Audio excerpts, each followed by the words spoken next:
আজকের এই শুভ দিনে বিশেষ করে আমার সাথে এই ডিপার্টমেন্টের দায়িত্বপ্রাপ্ত মন্ত্রী পার্থ চট্টোপাধ্যায়, আমার সাথে আমার অন্যান্য মন্ত্রীগণও আছেন, রাব্বানি আছে, আমার সাথে আমার চিফ সেক্রেটারি মলয় দে এবং আলাপন বন্দ্যোপাধ্যায়, আমার home secretary Kolkata police commissioner Anuj Sharma সহ আপনারা দেখতে পাচ্ছেন আমাদের বিশ্ববিদ্যালয়, যাদবপুর বিশ্ববিদ্যালয়, কলকাতা বিশ্ববিদ্যালয়, প্রেসিডেন্সি বিশ্ববিদ্যালয়, ভাইস চ্যান্সেলর থেকে শুরু করে বাংলায় যতগুলো বিশ্ববিদ্যালয় আছে সমস্ত ভাইস চ্যান্সেলররা আছেন, কলেজের অধ্যাপিকারা আছেন, অধ্যাপকরা আছেন, আছেন আমার কলিগ মলয় ঘটক, শোভনদেব চট্টোপাধ্যায়, মানিক, জাবেদ, নির্মল সহ, অরূপ সহ আরও অনেকেই, এবং এডুকেশন ডিপার্টমেন্টের সেক্রেটারি মনীষ জৈন সহ আরও সৌমিত্র সহ আরও অনেকেই এই ডিপার্টমেন্টের সাথে ওতপ্রোতভাবে যারা জড়িত। আর সামনে আমি লক্ষ্য করছি আমার সমস্ত অধ্যাপক অধ্যাপিকা বন্ধু, আমার শিক্ষক শিক্ষিকা গুরুজন এবং বন্ধু সমাজ, আমার ছাত্রছাত্রীরাও যারা এসছেন শিক্ষক শিক্ষিকাদের পক্ষে, স্কুল, মাধ্যমিক, para teacher, contractual teacher, guest teacher থেকে শুরু করে একেবারে কলেজ, ইউনিভার্সিটি, স্কুল, এমএসকে থেকে শুরু করে যত আছে আর কি, সর্বশিক্ষা থেকে শুরু করে সমস্ত শিক্ষক শিক্ষিকাদেরই আজকের দিনে আমরা আমাদের অনেক অনেক অভিনন্দন জানাচ্ছি। এবং প্রায় ৬২টি পুরস্কার এখান থেকে দেওয়া হলো, সেরা ১৩টি বিদ্যালয় ছাড়াও, এবং এর ফলে শিক্ষারত্ন সম্মাননা। আপনারা জানেন একজন শিক্ষককে তার জীবনে নিজে পায়ে দাঁড়াতে, তৈরি হতে, স্কুল গড়তে, ছাত্রছাত্রী গড়ে তুলতে এবং স্কুলটাকে এলাকায় দাঁড় করাতে, তার সুনাম করতে, কম্পিটিশনে ফার্স্ট সেকেন্ড হতে, স্কুলের সুনাম বাড়াবার জন্য তাদের প্রচণ্ড খাটতে হয়। ছোট্টবেলায় একটা জীবন শুরু হয়, মায়ের কোল থেকে যখন আমরা জন্ম নিই, মা বাবা বাচ্চা বড় করে, তারপর মা বাবারা কিন্তু মাতা পিতারা সবাইকে স্কুলে পাঠান।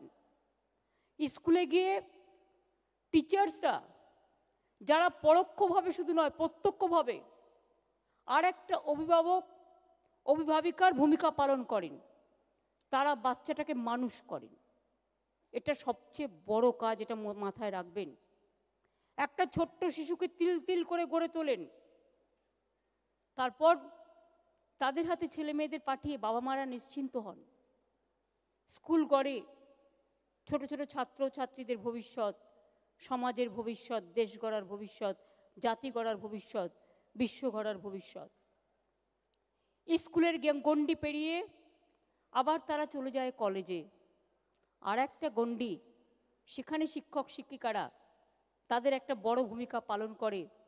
তাদের মধ্যাহ্নকালটা, শৈশবের যে মধ্যাহ্নকাল, সেই মধ্যাহ্নকালটাকে সযত্নে লালিত পালিত করবার জন্য। তারপরে কলেজের গণ্ডি পেরিয়ে চলে যায় বিশ্ববিদ্যালয়, যেখানে বিশ্বসেরা বিদ্যার্থী হতে পারে, শিক্ষার্থী হতে পারে। তার জন্য বিশ্ববিদ্যালয় শিক্ষক শিক্ষিকারা তৈরি করেন তাদের ব্রেন ওয়ার্ক, যেটা বলে ব্রেন নার্চার, যেটা বলে টোটালটাকেই পরিসমাপ্তি ঘটানো নয়, বুদ্ধিমত্তার, বিদ্যামত্তার যে একটা পরিচয়, বটবৃক্ষ তৈরি হয়। ছোট্ট যে গাছটি, ছোট্ট যে চারা গাছটি আজকে স্কুলে তৈরি হয়, বিশ্ববিদ্যালয়ে পড়াশোনার মধ্যে দিয়ে সেই চারা গাছটি একটি বটবৃক্ষ বা একটা মহিরুহে পরিণত হয়। এবং সেক্ষেত্রে আমি এখনো মনে করি আমাদের শিক্ষার্থীদের ভূমিকা, আমাদের বিশেষ করে শিক্ষিত সমাজের ভূমিকা, শিক্ষা সমাজের ভূমিকা তা সবার চেয়ে ঊর্ধ্বে। শিক্ষাই সমাজ গড়ে, শিক্ষাই সমাজ গড়ে, সমাজ সভ্যতা আনে, সভ্যতা সংস্কৃতি আনে, সভ্যতা চেতনা আনে, চেতনা একতা শেখায়, একতা ঐক্য শেখায়, ঐক্য থেকে সম্প্রীতি, সম্প্রীতি থেকে ভাষানীতি, বর্ণমালা থেকে শুরু করে বিশ্বমালা, টোটালটাতেই আপনারাই কিন্তু নিয়ে যান। আজকের দিনে ডক্টর সর্বপল্লী রাধাকৃষ্ণনের জন্মদিবসটাকে আমরা সবাই শিক্ষক দিবস হিসেবে শ্রদ্ধা জানাই, এবং প্রতি বছর সবাই যেমন নিজের জন্মদিনটাকে মনে রাখেন, তেমনি কিন্তু শিক্ষক দিবসটাকেও আমরা সবাই মনে রাখি। শুধুমাত্র ছাত্রছাত্রীরা মনে রাখে তা নয়, যারা ছাত্রছাত্রী একদিন ছিলেন কিন্তু আজকে বৃহত্তর জগতে প্রবেশ করেছেন, তাদের গণ্ডিটা আলাদা হয়ে গেলেও মনে রাখবেন দুটো জিনিস কখনো লোকে ভোলে না। এক হচ্ছে বাবা মা, তাদের পরিচয়, আর একটা হচ্ছে শিক্ষক শিক্ষিকা, কোথায় পড়াশুনো করেছে, কার কার কাছে পড়াশুনো করেছে, এটা কেউ কোনো দিনও ভোলে না। এখনও যেখানেই যাই, যদি কখনো শিক্ষক শিক্ষিকার সাথে দেখা হয়ে যায়, মাথাটা তুলতে হয় না, মাথাটা আস্তে আস্তে নিচু হয়ে যায় এবং মনে হয়, বারবার করে বলি যে আমার মাথা নত করে দাও হে তোমার চরণ ধুলার তলে, সকল অহংকার হে আমার ডুবাও চোখের জলে। আমাদের যতটাই অহংকার হোক না কেন, যতটাই অলংকার হোক না কেন, এই অহংকার, এই অলংকারের ব্যুৎপত্তি কিন্তু শিক্ষালয়, দেবালয়। এটাই আমাদের সমাজ গড়ার সবচেয়ে বড় কারিগর, অন্য কোনো জায়গা নয়। এবং আমি মনে করি শিক্ষা যত বাড়বে, সভ্যতার জ্ঞানের আলোক তত বাড়বে। শিক্ষিত সমাজকেও আমি আবেদন করব, দেখুন আমাদের সংসার গরিবের সংসার। বলতে পারেন, পার্থদা একটু বলেছে যে অনেক ঋণ টিন দিয়েও শিক্ষক শিক্ষিকাদের ঋণ যেমন শোধ করা যায় না, মা বাবার ঋণ শোধ করা যায় না, দুর্দিনের বন্ধুদের ঋণ শোধ করা যায় না, মামাটি মানুষের ঋণ শোধ করা যায় না, তেমনি মনে রাখবেন আপনাদের ঋণ কখনো টাকা দিয়ে শোধ করা যায় না। আমরা অনেক প্রতিকূলতার মধ্যেও কাজ করছি। গত 8 বছর ধরে কাজ করতে গিয়ে আমার তিক্ত অভিজ্ঞতা, এবছরেও 55,000 কোটি টাকা আমাদের দেনা শোধ করতে হবে। একটা সরকারের ইনকাম কত? ইনকামের থেকে বেশি যদি দেনা শোধ করতে চলে যায়, তাহলে সে সরকারটা কোথার থেকে কন্যাশ্রী করবে, কোথার থেকে বিনা পয়সায় সাইকেল দেবে, কোথার থেকে 2 টাকা কিলোয় চাল দেবে, কোথার থেকে স্বাস্থ্যসাথী দেবে, কোথার থেকে সবার ঘরে আলো দেবে, কোথার থেকে স্বাস্থ্যসাথী দেবে, কোথার থেকেই বা এত সমাজ, এত সংস্কৃতি, এত ইনস্টিটিউশন, এত ইনফ্রাস্ট্রাকচার গড়বে? তা সত্ত্বেও আমি গর্ব করে বলতে পারি, এই 8 বছরে যে কাজ আমরা করে দিয়েছি, করে দেখিয়েছি, 80 বছরে ওকে যদি করে দেখাতে পারে, আমি চ্যালেঞ্জ করব তাদের। করতে পেরেছি তার কারণ সবাই মিলে ঐক্যবদ্ধভাবে করেছি আমরা। আর আমাদের মধ্যে একটা ডিটারমিনেশন আছে, ডেডিকেশন আছে, ডিভোশন আছে। যে কাজ দিনের পর দিন হয়নি, আজকে স্বীকার করুক আর না করুক, যারা আমার প্রচণ্ড সমালোচক, আমি সমালোচনাকে ওয়েলকাম করি সৃষ্টিমূলক কাজের প্রচারে, তাদেরও আমি বলবো একটু ভেবে দেখুন তো, বাংলা আজকে কত কাজে সেরা হয়ে গেছে। আমি এক সময় দিল্লিতে পার্লামেন্ট করতে যেতাম, শুধু শুনতে হতো বাংলা তো ছাগলের তৃতীয় ছানা, সব সাবজেক্টে নয় 22 নম্বরে নাম, নয় 23 নম্বরে নাম, নয় 24 নম্বরে নাম। অথচ আজকে দেখুন অনেক সাবজেক্টে বাংলার কিন্তু 1 নম্বরে নাম। গর্ব হয় যখন বাংলা মডেল হয়, সে শিক্ষাই হোক, সে স্বাস্থ্যই হয়। আর শিক্ষা সমাজে তো গর্ব করা উচিত। ফার্স্ট ভারতবর্ষে ইউনাইটেড নেশনসের পাবলিক অ্যাওয়ার্ড পুরস্কার যেটা আমরা পেয়েছি সারা পৃথিবীতে, সেটা এডুকেশন ডিপার্টমেন্ট থেকে, সেটা কন্যাশ্রী, আমাদের women child department, education department, সব ডিপার্টমেন্ট একসাথে মিলে আমরা কাজ করি। এটা তো স্বীকৃত সত্য। সবুজ সাথীও গতবার ইউনাইটেড নেশনসের কোনো একটা প্রাইজে, একটা বিভাগে সেখানে ফার্স্ট প্রাইজ পেয়েছে এবং উৎকর্ষ বাংলাও পেয়েছে। কিন্তু সব সাবজেক্ট মিলে কন্যাশ্রী পেয়েছিল, মনে রাখবেন। এটা কিন্তু কখনো ভোলা যাবে না। এবং তাই কন্যাশ্রী আজকে শুধু স্কুলে নয়, সব মেয়েরাই কন্যাশ্রী সরকারি স্কুল কলেজ বিশ্ববিদ্যালয়। আজকে কোনো লিমিটেশন নেই। আগে একটা লিমিটেশন ছিল, এখন সেটাও তুলে দেওয়া হয়েছে, যাতে মেয়েরা ভালো করে পড়াশুনো করে এগিয়ে আসতে পারে। K1, K2 and K3 university লেভেলেও আর্টস পড়লে, কমার্স পড়লে তারা টাকা পাচ্ছে। আমি জানি, আমি যখন কলকাতা বিশ্ববিদ্যালয়ে প্রোগ্রামে গেছি, বা যাদবপুর বিশ্ববিদ্যালয়ে গেছি, বা কখনো কোনো অ্যাডমিনিস্ট্রেটিভ রিভিউ মিটিংয়ে যখন বিশ্ববিদ্যালয়ের ছাত্রছাত্রীদের ডেকেছি, আমি জিজ্ঞেস করেছি তোমাদের কিছু বলার আছে? আমায় শুধু বলতো, দিদি ইউজিসি আমাদের না গবেষণায় যে টাকাটা পাই বন্ধ করে দিয়েছে, আমরা কিছু পাচ্ছি না, আমাদের খুব অসুবিধা হচ্ছে। আমি পার্থদাকে এসে বললাম, ওদের টাকাটা আমরা করে দিই, আমাদের দুঃখ আছে, গরিবী আছে, সব আছে, তা সত্ত্বেও মনে রাখবেন যেখান থেকে হোক একটা সংসারে যখন মায়ের কাছে পয়সা থাকে না, হাড়ির টান ধরে, মা দরকার হলে লক্ষ্মীর ভাতটা ভাঙে, ওই সংসারের টানটাকে কি করে মেলাবে। সুতরাং আমরাও এরকম এখান থেকে ওখান, ওখান থেকে এখান করে কোনো রকম, আমি বললাম 200 কোটি টাকা তো দেওয়াই আছে উচ্চশিক্ষায়, যেটা স্বামী বিবেকানন্দ স্কলারশিপের জন্য, জেনারেল কাস্টের জন্য। তো সেখানে সেই টাকা থেকে 20 কোটি টাকা ওদের জন্য রাখুন। এরা তো আমাদের মেধাবী ছেলেমেয়েরা, যারা পিএইচডি করছে, যারা রিসার্চ করছে, তাদের আমাদের ব্যাকআপ করা উচিত। আমাদের প্রবলেম কি জানেন? সেন্ট্রাল গভর্নমেন্ট একটা স্কিম দেবে, 2 বছর পরে সেটা বন্ধ করে দেবে, এবং তারপরে কি হবে, মানুষ ভাবে আরে আমি তো পাচ্ছি না, তখন বলো আমারটা দিতে হবে দিতে হবে, চিৎকার করছে। আরে ভাই তোমরা বোঝো টাকাটা কার ছিল? টাকাটা কার ছিল? ধরুন আজকে একটা লোভ দেখাবে, দেখে বলবে 50% দিচ্ছি, তুমি রাজ্য সরকার 50% দাও। এবার আমি 50% দিতে শুরু করলাম, ও 1 বছর বাদে বলে দেবে স্কিম বন্ধ। এবার কি করবেন? আমি যদি বলি আমি শুধু 50% দেবো, আপনারা মানবেন না। উনি যদি বলেন আমি সবটা তুলে দিলাম, তুমি দাও। তাই হয়েছে। আইসিডিএসে এক সময় 90-10 ছিল, তারপরে 40 আমরা দিতাম, ওরা 60 দিত, এখন আমাদের 60 দিতে হয়। এরকম অনেক জায়গায় হয়েছে। ক্রপ ইন্স্যুরেন্সে আমরা 80% দিই, ওরা দিত 20%, আর ছবি পাঠাতো নিজেদের আমরা দিচ্ছি বলে। আমি বলেছি দরকার নেই, ক্রপ ইন্স্যুরেন্স আমরাই করে দেবো, 100% আমরা করে দিই। যেখানে আমি সাশ্রয় করতে পারি, চেষ্টা করি, সেখানে করে দিই। এটা কখনো ভুল বুঝবেন না যে আমাদের আছে তাও দিচ্ছি না, তা নয়। একটু বাঁচলে ভাবি এটা আমরা কাকে ভাগ করে দেব, কিন্তু আমার টাকাটা থাকবে তবে তো। একমাত্র তামিলনাড়ুতে দেখবেন শুধুমাত্র এক্সাইজ ডিউটি থেকেই তাদের যে ইনকাম, আমাদের সারা বছরে সেই ইনকামও হয় না। কিন্তু তামিলনাড়ু যেটা করতে পারে আমরা সেটা করতে পারি না। আমি যদি বলি পাড়ায় পাড়ায় মদের দোকান দিয়ে টাকা তুলবো, এটা আমাকে সমাজ ক্ষমা করবে না, এটা আমাকে সমাজের লোকেরা মেনে নেবে না।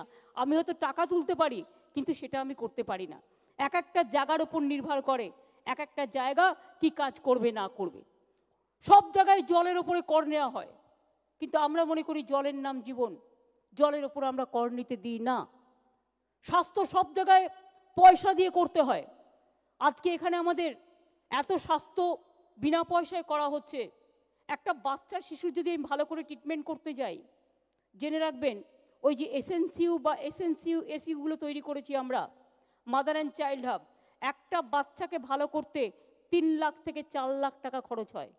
কিন্তু সেই টাকাটা এখন কিন্তু মাকে দিতে হয় না, তার পিতাকেও দিতে হয় না, টাকাটা কিন্তু গভর্নমেন্ট বহন করে। কিন্তু গভর্নমেন্টকে তো টাকাটা দিতে হয়। বিনা পয়সায় ওষুধটা মানুষ পাচ্ছে, টাকাটা তো কাউকে দিতে হবে, ওষুধটা তো কিনতে হচ্ছে। টাকাটা তার মানে পাবলিকের বদলে গভর্নমেন্ট দিচ্ছে।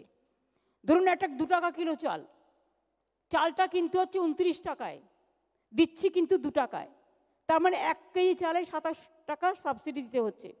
এইভাবে যদি হিসেব করেন তাহলে দেখতে পাবেন গভর্নমেন্টের কত টাকা বেরোয়। একটা গভর্নমেন্ট তো চলে পাবলিকের টাকা থেকে, গভর্নমেন্টও তো নিজস্বতা এটাই। আমাদের ভান্ডার কি, সেন্ট্রালের সুবিধা আছে, ওদের হাতে একটা রিজার্ভ ব্যাংক আছে, যখন প্রয়োজন টাকা তুলে নিচ্ছে, ব্যাংক আছে নোট প্রিন্ট করছে, কখনো নোট বদলে দিচ্ছে। আমাদের তো সেই সুযোগটা নেই। স্টেট গভর্নমেন্টের যা ক্ষমতা আছে ফেডারেল স্ট্রাকচারে, আমাদের এখান থেকে সেন্ট্রাল অনেক ট্যাক্স তুলে নিয়ে যায়। আপনারা শিক্ষিত মানুষ, নতুন করে বলার প্রয়োজন রাখে না, তবু কখনো কখনো যখন আপনারা রাগ করেন তখন মনে হয় কথাগুলো বলে দিই যে আমার তো দিতে কোনো আপত্তি নেই, কিন্তু কোথা থেকে দেবো? ইনকাম ট্যাক্স তুলে নিয়ে যায়, শেষের ট্যাক্স টোটালটাই সেন্ট্রাল পায়, কাস্টমস ডিউটি থেকে শুরু করে এই ট্যাক্সগুলো টোটালটাই সেন্ট্রাল তুলে নিয়ে যায়। তার পরিবর্তে স্টেট থেকে হয়তো তুলে নিয়ে যায় 40,000 কোটি টাকা, স্টেটকে হয়তো বিভিন্ন স্কিমে তার জন্য 8,000 থেকে 9,000 কোটি টাকা দেয়, সেই টাকাটাও এখন ঠিকমতো দেয় না, ফলে আমাদের নানা প্রবলেম হয়। তা সত্ত্বেও আমি মনে করি এর মধ্যেই আমাদের প্রায় 42টা ইউনিভার্সিটি, যেটা পার্থ চট্টোপাধ্যায় বলছিল, আমি কিছুক্ষণ আগে অ্যাসেম্বলিতে বলছিলাম ওটা 31, তো আমি শুনলাম এখন এটা 42, মানে 10টা প্রসেসে আছে, তাই তো? প্রসেসেরটা নিয়ে ধরে বলেছে। সুতরাং মনে রাখবেন 70 বছরে বিশ্ববিদ্যালয় ছিল 12টা, স্বাধীনতার পর 70 বছরে যদি বিশ্ববিদ্যালয়ের সংখ্যা হয় 12টা, আর মাত্র 8 বছরে 42টা, বুঝতে পারছেন? আজকেও রবীন্দ্রভারতী বিশ্ববিদ্যালয় বিল অ্যাসেম্বলিতে আমরা পাশ করে এলাম। গতকালও একটা বিবেকানন্দ ইউনিভার্সিটি আর একটা বিল গতকালও অ্যাসেম্বলিতে পাশ করা হয়েছে। সুতরাং আজকে হিন্দি ইউনিভার্সিটি, হ্যাঁ, সেই জন্য অনেকগুলো হয়েছে, অনেক টিচারও বেড়েছে, অনেক সেন্টারও বেড়েছে। 7000 প্রায় আমরা প্রাইমারি মাধ্যমিক স্কুল তৈরি করে দিয়েছি নতুন এই 8 বছরে, এবং প্রায় 1800 স্কুলকে আমরা হায়ার সেকেন্ডারি থেকে হায়ার সেকেন্ডারিও করে দেওয়া হয়েছে। এগুলো তো করা হয়েছে। 1,85,000 প্রায় এনরোলমেন্ট হয়েছে, স্কুল স্তরে বৃদ্ধি পেয়েছে। প্রাইমারি, আপার প্রাইমারি, মাধ্যমিক, উচ্চ মাধ্যমিক স্তরে 8 বছরে 1 লক্ষ শিক্ষক শিক্ষিকা নিয়োজিত হয়েছে। অধ্যাপক নিয়োগ করা হয়েছে প্রায় 6500, প্রিন্সিপাল নিয়োগ করা হয়েছে 264। এছাড়াও college part time, contractual, whole time, guest lecture, এই 3 ধরনের পদ তুলে দিয়ে আমরা state aided college teacher category 1 ও 2 বলে একটা পদ তৈরি করেছি। তাদের চাকরির মেয়াদও 60 বছর পর্যন্ত করা হয়েছে। কয়েকদিন আগে আমার পাড়ায় একটি মেয়ে থাকে আমার বাড়ির পাশে, আমার কাছে এসে বলল, আমি তো গেস্ট টিচার আছি, কিন্তু আমার তো এ মাসের মধ্যেই চাকরি চলে যাবে, আমাদের তো কলেজ অ্যাপয়েন্টমেন্ট দেয়, আমাদের তো কিছু হবে না। আমি পার্থদাকে তখন ডেকে বললাম যে ঠিক আছে, এখন নয় আমার টাকার প্রবলেম আছে, পরে আস্তে আস্তে আস্তে আস্তে দেখে দেবো। প্রথমে হচ্ছে ওদের চাকরিটা বাঁচানোর পালা। ফার্স্ট হচ্ছে প্রথম ফেজ, চাকরিটা বাঁচান আর ওদের একটা ক্যাটাগরিতে নিয়ে আসুন, যাতে এভরিডে ওদের চিন্তা করতে না হয় যে কাল আমার চাকরি চলে যাবে, আমি কন্ট্রাকচুয়াল টিচার, বা আমি একটা প্যারা টিচার, বা আমি একটা গেস্ট টিচার। সুতরাং এদের আগে ভবিষ্যৎটা বাঁচান। তো ওটাকে 60 করে দেওয়া হলো। ক্যাটাগরি 1-এ ইউজিসি কোয়ালিফিকেশান আছে, 10 বছর কাজ করলে পাবেন, 10 বছরের বেশি কাজ করলে পাবেন 30,000 টাকা, এটাও করে দেওয়া হলো একটা ফিক্সড। 10 বছরের কম কাজ করলে 26,000 করেছে আপাতত ক্যাটাগরি, কারণ আবার যখন হবে পয়সা, এতে আমার অনেক টাকা বেরিয়ে গেছে, 200 কোটি টাকা গেছে। ক্যাটাগরি 2 ইউজিসি কোয়ালিফিকেশন, 10 বছরের বেশি কাজ করলে পাবেন 20,000, 10 বছরের কম কাজ করলে পাবেন 15,000। আমার মনে হয় 15,000টা পরে একটু বাড়িয়ে পে প্রোটেকশন দিয়ে, হ্যাঁ, পে প্রোটেকশনটা দিয়ে দিন। প্রতি বছর 3% হারে মাইনে বৃদ্ধি করা হবে। চাকরি শেষে 10 বছর হলে তারা আবার গ্র্যাচুইটি হিসেবে 3 লক্ষ টাকাও পাবেন। একটা কথা মনে রাখবেন, সব রাজ্যে কিন্তু পেনশন তুলে দিয়েছে, সব রাজ্য সরকার, কেন্দ্রীয় সরকারেও নেই, রাজ্যেও নেই। একমাত্র জায়গা বাংলায় সরকারি কর্মচারীরা, টিচাররা এখনো পেনশন, গ্র্যাচুইটি এগুলো পায়, কোনো রাজ্যে নেই। আমি যদি এইটা তুলে দিই একটা, তাহলে কিন্তু আমাকে যে 55,000 কোটি টাকা আজকে দেনা শোধ করতে হচ্ছে, সেই টাকা আমার কিন্তু 10,000 কোটি টাকা এক লাফে কমে যেতে পারে। কিন্তু তাও কিন্তু আমি করিনি, শুধুমাত্র আপনাদের দিকে তাকিয়ে। তার কারণ হচ্ছে আমি মনে করি এটা আপনাদের ভবিষ্যতের জিনিস, এবং সেই জন্যেই করিনি। কাজে এটা কিন্তু একটা বড় ব্যাপার। ত্রিপুরায় ছিল বিজেপির বড় বড় কথা বলে, কিছুদিন আগে তুলে দিয়েছে, এই লাস্ট 2-1 মাস আগে তুলে দিয়েছে। প্রাইমারি টিচারদেরও মাইনে বাড়ানো হয়েছে। ট্রেনিং প্রাপ্ত প্রাইমারি টিচারদের গ্রেড পে 2600 টাকা থেকে বাড়িয়ে 3600 টাকা করা হয়েছে। আর যেসব প্রাইমারি টিচারদের ট্রেনিং নেই তাদের 2300 টাকা থেকে বাড়িয়ে 2900 টাকা করা হয়েছে। প্যারা টিচারদের বেতন বৃদ্ধি করে প্রাইমারির ক্ষেত্রে করা হয়েছে 10,000, আপার প্রাইমারিতে করা হয়েছে 13,000, কিছুদিন আগেই করা হয়েছে। তারপরে টিচাররা যাতে 1 তারিখে মাইনে পায় তার ব্যবস্থা আগে তো জানতেন, 15 তারিখ হয়ে গেল, 20 তারিখ হয়ে গেল, মাইনের কোনো স্থিরতা ছিল না। আমাদের গভর্নমেন্টে আসার পর আমরা টিচারদের যাতে মান্থলি 1 তারিখে মাইনে পায় তার ব্যবস্থা আমরা করেছি। এবং পেনশন চালু করেছি আমরা। পেনশনটা কি, ধরুন একটা লোক মরে টিচার থেকে রিটায়ার করলো, মাইনে পেতে পেতে তার জুতোর হাফসোল ছিঁড়ে গেল, কবে পেত না পেত কোনো স্থিরতা ছিল না। কিন্তু পেনশন চালু করেছি আমরা। এর ফলে অবসরকালীন সুযোগ সুবিধাটা যাতে একটা দেখতে হবে যে অবসর করার সাথে সাথে তারা পেনশনের মাধ্যমে তারা যাতে সুযোগটা পেয়ে যায়, কারণ তা না হলে তাদের অনেক দিন ধরে বসে থাকতে হয়, অসুবিধেও হয়। 13 লক্ষ স্কুল টিচারের ট্রেনিংয়ের ব্যবস্থাও করা হয়েছে। ওয়েস্ট বেঙ্গল হেলথ স্কিমের মধ্যে আমাদের অধ্যাপক অধ্যাপিকাদের ঢোকা হয়েছে। শিক্ষক শিক্ষিকাদের স্বাস্থ্যসাথীতে ঢোকানো হয়েছে। স্বাস্থ্যসাথীটা কি, এমনিতে সরকারি হাসপাতালে চিকিৎসা পাবেন, তাছাড়াও 5 লক্ষ টাকা পর্যন্ত প্রাইভেট হসপিটালে 1.5 লক্ষ এমনি, আর ক্রিটিক্যাল হলে 5 লক্ষ করে গভর্নমেন্ট আপনাকে একটা কার্ড দেবে, যেটা নিয়ে আপনি প্রাইভেট হসপিটালেও ট্রিটমেন্ট করতে পারেন। এই 5 লক্ষ টাকার স্কিমটা স্বাস্থ্যসাথী, এটা কিন্তু টিচার্সদের জন্যও করা হয়েছে, শিক্ষক শিক্ষিকাদের অন্তর্ভুক্ত করা হয়েছে। আগে তো আপনারা জানেন যে আমরা মাতৃকালীন ছুটি প্রায় চাইল্ড কেয়ার লিভ 730 দিন করে দিয়েছি, এবং পেটার্নিটি লিভও করে দিয়েছি। আমাদের পিতৃকালীন ছুটির ব্যবস্থাও হয়েছে। কলেজে শিক্ষক নিয়োগের ক্ষেত্রে বয়স 37 থেকে বাড়িয়ে 40 হয়েছে, এবং কলেজ শিক্ষকদের অবসরের বয়সও কিন্তু 60 থেকে 65 হয়েছে। এটা কিন্তু অলরেডি এগুলো হয়ে গেছে, ডাক্তারদেরও যেমন হয়েছে।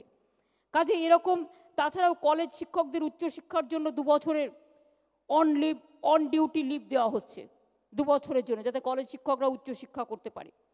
কলেজ শিক্ষকদের বেড়াতে যাওয়ার জন্য আমরা এলটিসি হাবও, এলটিসি যে বন্দোবস্ত করেছি। এখন আপনারা জানেন যে আমাদের সরকারি যারা চাকরি করে টিচাররাও, তারা ব্যাংকক, কুয়ালালামপুর, নেপাল, ভুটান, বাংলাদেশ এই সব জায়গাগুলোতে ঘুরতে যেতে পারেন।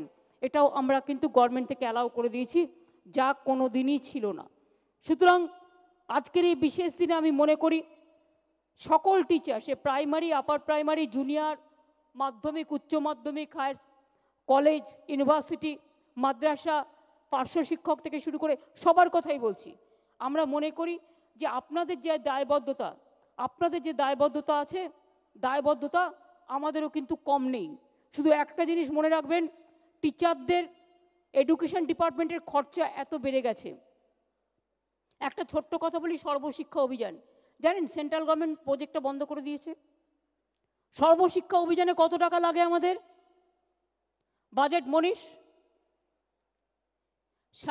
আমরা 17,000 কোটি টাকা আমাদের দেয়নি সেন্ট্রাল, অথচ আমাদের কিন্তু সর্বশিক্ষা অভিযান চালিয়ে যেতে হচ্ছে। তো এই টাকাটা যদি আমরা পেতাম, তাহলে আমরা আরো অনেক কিছু করতে পারতাম কি পারতাম না? তো টাকাটা তো দিতে হচ্ছে গভর্নমেন্ট ফান্ড থেকে, এটা তো আমার পার্সোনাল প্রপার্টি থেকে আমি দিচ্ছি না, আমার তো নেই। আর থাকলেই বা কটা করতে পারেন পার্সোনাল প্রপার্টি থেকে? আমি তো বলেই দিলাম 17,000 অলরেডি বলেছি, তুমি বলার আগেই। 17,000 কোটি টাকা পাওনা আছে, দেয়নি। অথচ দেখুন আমাদের কিন্তু চালাতে হচ্ছে, ফুল চালাতে হচ্ছে। ওরা কাউকে বলে দিতে পারে দেবো না, ছেড়ে দিচ্ছে। এবার আমি মাঝখান থেকে কি করি? আমার আশার মেয়েরা চাকরি করছিল, 800 টাকা করে দিয়ে তাদের রাখলো কিছুদিন, দিয়ে বললো যাও, এক কথায় হবে না, বন্ধ স্কিম, ব্যাস। এবার কি করি? তখন ওদের আবার প্রথম আমি 1,500 টাকা করে দিতে শুরু করলাম, তারপর আবার 1,500 টাকা দিলাম, 3,000 টাকা। তারপরে ওদের নানা রকম কাজে, স্বাস্থ্য কাজে ইনভলভ করলাম, ICDS এর কাজে ইনভলভ করলাম। এখন ওরা 6,000 6,500 টাকা ইনকামে চলে গেছে। মানে 3,000 3,500 টাকা সরকারিভাবে পায়, বাদ বাকিটা কাজের মধ্যে দিয়ে ওরা পায়। তো এইভাবে করতে হচ্ছে। আপনাদের একটা জিনিস বুঝতে হবে যে আগেকার সিচুয়েশন আর এখনকার সিচুয়েশন খুব খারাপ, খুব খারাপ। আজকে মাইনে দিতে পারছি, আশা করি এটা দিয়ে যাব, কোনো অসুবিধা হবে না। সব ব্যাংকই যদি বাংলা থেকে চলে যায়, ব্যাংকে টাকাটা কোথার থেকে রাখা হবে আর কোথার থেকে দেওয়া হবে? আজ পরিস্থিতি কিন্তু খুব খারাপ, খুব খারাপ, খুব খারাপ। শিক্ষকরা ভেবে দেখবেন, অর্থনীতিতে যদি একবার ধস নামে না, সে ধস থেকে একটা বাড়ি দেখছেন তো, মেট্রোর যে বাড়িগুলো ভেঙে পড়ে গেছে, লোকগুলো এক কাপড়ে বেরিয়ে এসছে, তাদের কি অবস্থা আজকে ভাবুন তো। কেউ জানে না তার পরের যে 30টা বাড়ি আছে, হঠাৎ ভোরবেলা উঠে দেখছে সেখানে একটা চির, সঙ্গে সঙ্গে থেকে সরিয়ে নিয়ে আসতে হচ্ছে। কখন যে ভেঙে পড়ে যাচ্ছে তার কোনো ঠিক নেই। কাজেই প্রবলেম আছে, অনেক প্রবলেম আছে, কিন্তু সেই প্রবলেমের মধ্যে দিয়েও আমি শুধু আপনাদের কাছে একটা কথা বলবো, বিশ্বাস আর ভরসা রাখবেন। যখন যতটুকু পারবো, আমার সীমাবদ্ধতা আছে আমার ফান্ডের, আমার সীমাবদ্ধ ফান্ডের মধ্যে যখন ক্যাপাসিটি হবে, আমি আস্তে আস্তে জোগাতে জোগাতে চলে যাব। কিন্তু কিছু লোক আছে যারা নিজেদের সময় করে না কিছু, নিজেরা যখন ক্ষমতায় থাকে তখন অষ্টরম্ভা। দিল্লিতে ক্ষমতায় থাকলে এক, বাংলায় বলবে আর এক। যারা ক্ষমতায় নেই তাদের উল্টোপাল্টা বলে দেওয়াটা খুব সুবিধে, প্ররোচনা ছড়ানোটা খুব সুবিধে, উত্তেজনা ছড়ানোটা খুব সুবিধে। বিভ্রান্তি ছড়ানোটা খুব সুবিধে, কিন্তু সরকারে যারা দায়িত্ব নিয়ে কাজ করে তারা কিন্তু এটা করতে পারে না। এবং আমরাও তাই যখন একসময় বিরোধী দলে ছিলাম, মনে রাখবেন, আমরা কিন্তু যেটা সম্ভব সেটা নিয়ে বলি। অনেক জমি দখল হয়েছে বলিনি, কিন্তু সিঙ্গুর নন্দীগ্রাম যখন বাঁধ ভেঙেছে তখন বলেছি, তার আগে কিন্তু বলিনি। দেখুন, মেট্রোয় এত লোকের বাড়ি ভেঙে গেছে, আমি কিন্তু সমালোচনা করিনি, আমি করতে পারতাম। আমি বললাম না, মানুষ এখন বিপদে পড়েছে, এখন মানুষের পাশে দাঁড়িয়ে লড়াই করতে হবে, মানুষকে সাহায্য করতে হবে। কাজে এটুকু ভাববেন, আমার শিক্ষক শিক্ষিকারা বন্ধুরা, আমার অধ্যাপক অধ্যাপিকা বন্ধুরা, আমি পার্থদাকেও বলবো, এডুকেশন ডিপার্টমেন্টকেও বলবো, মানবিকভাবে তাদের ব্যাপারগুলো ডিল করতে। তাদেরও ট্রান্সফার, প্রমোশন পলিসি, তাদেরও এখান থেকে ওখানে যেতে অনেক অসুবিধে হয়। সাথে সাথে এটাও ঠিক, নিজেরাও অ্যাডজাস্ট করে নিতে পারেন। হয়তো একটা স্কুলে 10 জন টিচার আছে, স্টুডেন্ট নেই, পাশে একটা স্কুল, 10টা স্টুডেন্ট, হয়তো 100টি স্টুডেন্ট আছে, কিন্তু টিচার একটা, নিজেরাই অ্যাডজাস্ট করে নিন না। এই অ্যাডজাস্টমেন্ট করার এটা এলাকায় থাকলে কি হয়, টিচাররা নিজেদের মধ্যে করে নিতে পারে। দেখুন, মেদিনীপুর থেকে আপনি যদি কাউকে বাঁকুড়ায় পাঠান, তার প্রবলেম হয়, সত্যিই জেনুইন প্রবলেম হয়। কিন্তু মেদিনীপুর থেকে বাঁকুড়ায় না পাঠিয়ে সে যদি দেখে আশেপাশে তার এলাকাতেই সেই প্রবলেমটা সলভ করতে পারে, লেট দেম ট্রাই। এইটা একটা আপনারা অ্যাডভান্টেজ দিন, এতে সুবিধে হয়। আর আমি এখনও বলবো, শিক্ষক শিক্ষিকারা খুব মানবিক। আপনারা মানবিক বলেই যেটুকু কাজ করতে শিখেছি, যেটুকু মূল্যবোধের ধারণা পেয়েছি, এটার হাতে খড়ি কিন্তু আপনারাই দিয়েছেন। আপনারাই কিন্তু এটুকু শিক্ষা দেবার, আপনারাই আতুর ঘর। কাজে আপনাদের এই শিক্ষাটা না পেলে এই মানবিকতার শিক্ষাটা আমরা পেতাম না। এবং তাই আমি মনে করি শিক্ষকদের নিশ্চয়ই ডিম্যান্ড থাকবে, তাদের প্রবলেম থাকবে, আরও পাওয়ার আশা থাকবে, আরও উন্নতির আশা থাকবে। আস্তে আস্তে নিশ্চয়ই যখন যেটা হবে, টাকায় কুলোবে, আমরা নিশ্চয়ই চেষ্টা করে দেব। ভুল বুঝবেন না, আর কারো কথা শুনে হট করে ভুল বুঝে কিছু করবেন না। শুধু এটুকু জেনে রাখবেন, আমি যতটুকু করি নিঃস্বার্থভাবে করি, আমার কিছু পাওয়ার নেই। আমি যতদিন থাকবো মানুষের জন্য করব, যেদিন থাকবো না সেদিন থাকবো না। কিন্তু একটা স্যাটিসফ্যাকশান থাকবে যে বাংলাটাকে আমরা গড়ে দিতে পারছি, আমরা তৈরি করতে পারছি, আমরা এগিয়ে দিতে পারছি। অনেক থ্রেটনিংয়ের মধ্যে কাজ করতে হয়। আগেকার ভারত আর এখনকার ভারত অনেক পার্থক্য। তা সত্ত্বেও এই লড়াইটা লড়তে পারি আপনাদের মুখ দেখে। এই আশীর্বাদ, ভালোবাসা, শুভেচ্ছা, দোয়া করবেন। এবং আমি এটুকু বলতে পারি, আমি শিক্ষা দপ্তরকেও বলবো, শিক্ষা দপ্তর আরও বেশি মানবিকভাবে, আরও বেশি উদারভাবে ছাত্রছাত্রীদের ভালোবেসে, শিক্ষক নন শিক্ষক সবাইকে কনফিডেন্সে নিয়ে, অধ্যাপক অধ্যাপিকা থেকে শুরু করে, তারাই আমাদের বাংলাকে, আপনাদের আমরা বলবো, আর একটা জাগরণ আপনারা করুন। শিক্ষা সমাজ, আপনারা শিক্ষিত সমাজ একটা জাগরণ করে বলে দিন, ভারতবর্ষের ইতিহাস বদলানো যাবে না, ভারতবর্ষের সংবিধান বদলানো যাবে না, মহাত্মা গান্ধীজিকে বদলানো যায় না, নেতাজিকে বদলানো যায় না, রবীন্দ্রনাথকে বদলানো যায় না, বিদ্যাসাগরের মূর্তি ভেঙে বর্ণমালাকে বদলানো যায় না। এটা আমাদের বাংলা, নবজাগরণের বাংলা, সংস্কৃতির বাংলা, শিক্ষার বাংলা, সভ্যতার বাংলা, শিহরণের বাংলা, শিকড়ের বাংলা। আমরাই পথ দেখাই, অন্য কেউ পথ দেখায় না। আমি আবেদন করব, আমার শিক্ষিত সমাজ এই গুরু দায়িত্বটা পালন করে ভারতবর্ষকে পথ দেখান।